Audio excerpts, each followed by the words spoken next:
Today's conversation is one I've been living in, not just thinking about. So, welcome back to the Beef Evo podcast. This is episode 125. I want to talk about something that doesn't just get talked about enough. And it's another thing that I think as I grow into this new chapter, I've always tried to speak on things like this, but now that it's a lived experience, I think it means a little bit more to me. What happens when your capacity changes, but your calling doesn't? And I want to say this first. Everybody's heart is hard. And I know that everybody is navigating something. Everybody has a story that's shaping how they show up in their life and their work. And when you share those stories, you literally might just change somebody's life. They might go, wow, that's how I feel. And if I see you doing it and I hear that somebody else is going through it, I'm going to have the courage to try it as well. And then they'll show their story. And then somebody else will hear it. And then their story will get told. They'll share. So when we share our stories, good, bad, ugly, and people listen, and everybody not listen all the time, but when they need to hear it, they will hear it. When your message and your story need to be heard, someone will hear it. And you do not know how much sharing, being vulnerable, crying, and I have cried on stage recently in the last few months, just because that's what happens now, but because I'm released and able to share my story more freely. And people come up to me and have said, hey, thank you for sharing that you stutter. My son stutters and he gets bullied. Or my daughter is really struggling in school. And so when you said learn differently, that hit a chord to me. So I know that everybody is going through something and that everybody has hard times, good times, bad times, and things are challenging. The world alone that we live in is beyond challenging. And I want you to be strong enough to share your story. And I want you to share the story about how you show up in life and how you show up in work. And that's what I want to do today. I want to remind you of what's going on with me and how it's shaping how I show up in life and my business. And for right now, my story includes Parkinson's. And Parkinson's is different for everyone. It shows up differently. It progresses differently. No two experiences are the same. Just in last week's episode, in the middle of talking, my voice did that Parkinson shift where it says, nope, I'm going to make your throat close up and you're not going to be able to talk. That's one of the things as a speaker I'm learning to have to deal with, and why I have to decline. As many people that want me to come and speak, and I love it, I have to decline more now than I say yes. And I've accepted that. So what I'm going through in my story is what makes it hard for me. And with Parkinson's, because it's so different and it shows up differently and progresses differently, and I don't have the same experience every day, that's the part is what makes so much of what I do now hard, because I don't always know what tomorrow is going to look like. I can have the best plans in place, and Viola, there are days when I wake up and I just getting out of bed is a win, feet on the floor, that was my goal. And then there's days when I can pop out of bed, get dressed, and go about my day and go, wow, how come I didn't have that scheduled today? I feel completely fine. When you saw me out, you might not even knew I had Parkinson's or anything was different. That's how on I can be. And as the world would have it and the universe would have it, those days don't happen when I have a lot of things I want to get done, when I want to record a podcast, or when I'm asked to be a podcast guest, or when I said no to an event or opportunity to speak, and on that day that I said no to, nothing seems wrong. But in the in-between of those days, that's where I've had to learn. The in-between days, the good, the bad, the days, those in-between days. One of the biggest things I've had to learn is I don't get to show up the same way every day anymore. I can no longer put on a fake smile, put on, hey, I look great.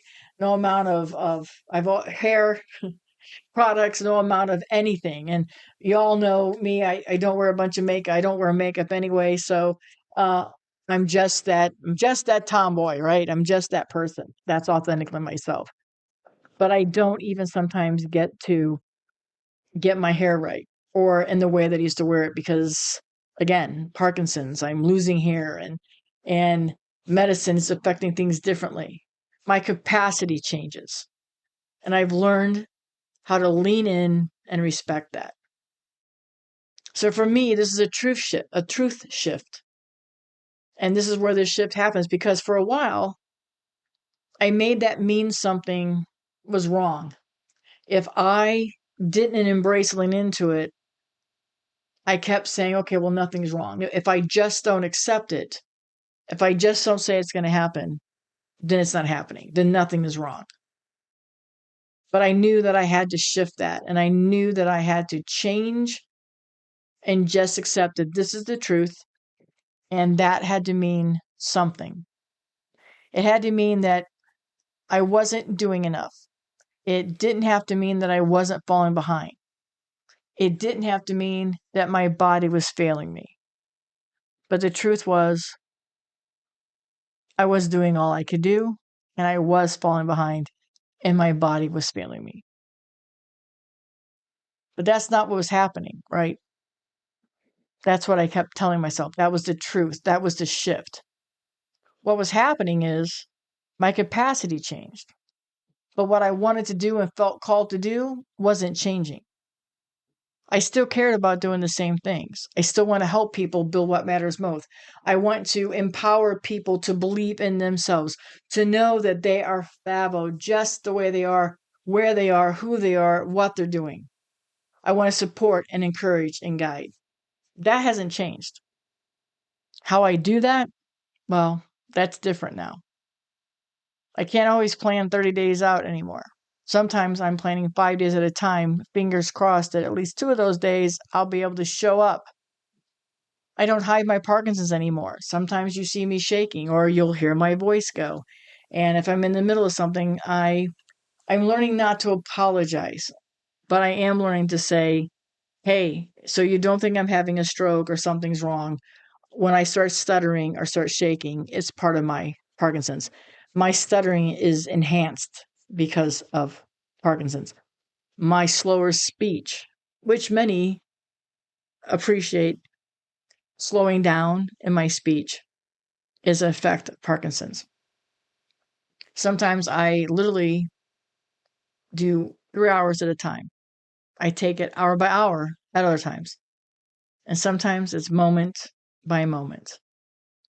And instead of focus on what I can't do, I've always had the mindset of I'm going to be able to make this impact because. Today I will make this impact because.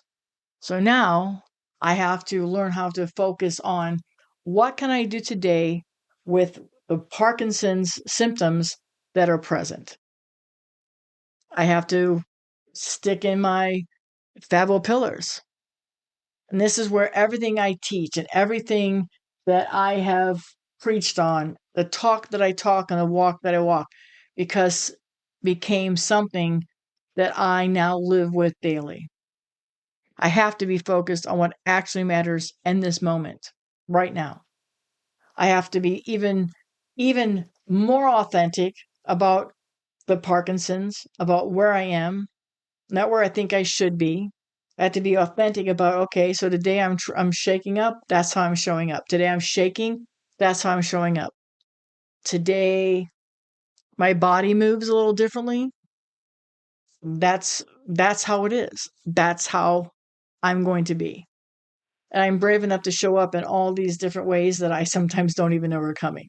I'm bold enough to stop measuring myself by what I used to do. I'm open to a life that doesn't look the way that I planned. Retirement doesn't look the way that I planned. Long-term care doesn't look the way that I planned. But I'm here. This is no longer a theory. This is practiced and lived moments. Because here's what I want you to hear. Your capacity changing doesn't mean your purpose is gone. It just means I'm being asked to express it differently. If this is resonating with you in some form or way, I don't mean it to be a trigger, but I do want it to be a way for you to open up with, if you're caregiving with somebody with Parkinson's or Alzheimer's or cancer or something. If your friends, if your family members have it, to know that we are doing our best with what we have and that we are struggling with what we had, what we thought we were going to be doing, and what we think we were going to be doing. It's all about moments right now. So I want you to think about these things for yourself. Where is your capacity shifted in your life right now? Or is it shifted in your business? What are you still expecting from yourself that doesn't fit anymore? We've been talking about that the last few episodes. And what would change if you worked with your capacity instead of against it? That's what I'm having to do every day. I'm learning and leaning into, this is my capacity today. I just can't fight it.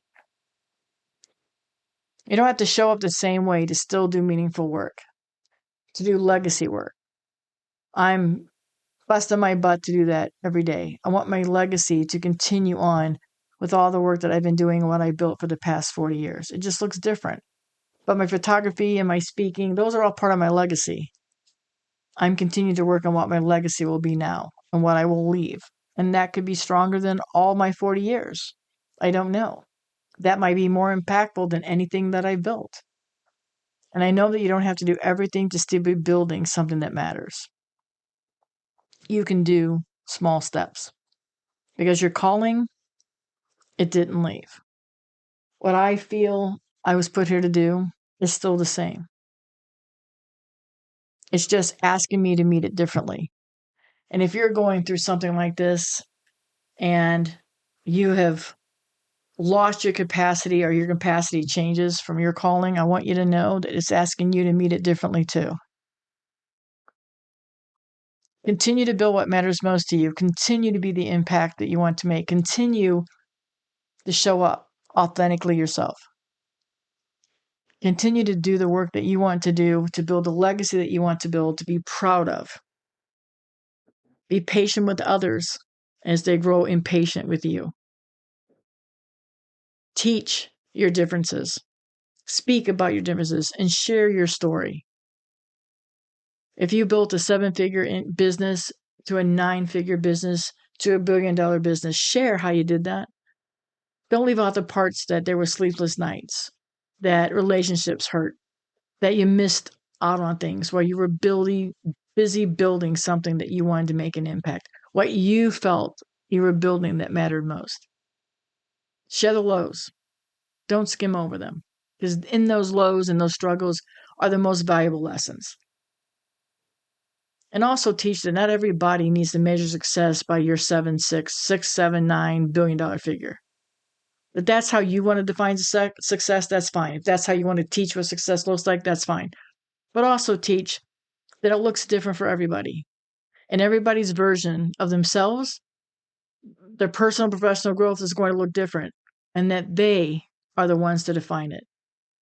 That they need to follow that direction. That they need to know that they're enough. That they need to define that they're enough. Teach that. Share that. Put that in your story.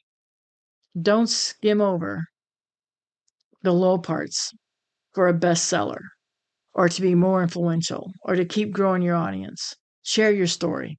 All of it. The tears, the cheers, the setbacks, the setups, the comebacks, all of it, my friends. Your calling doesn't leave you when your capacity is changed.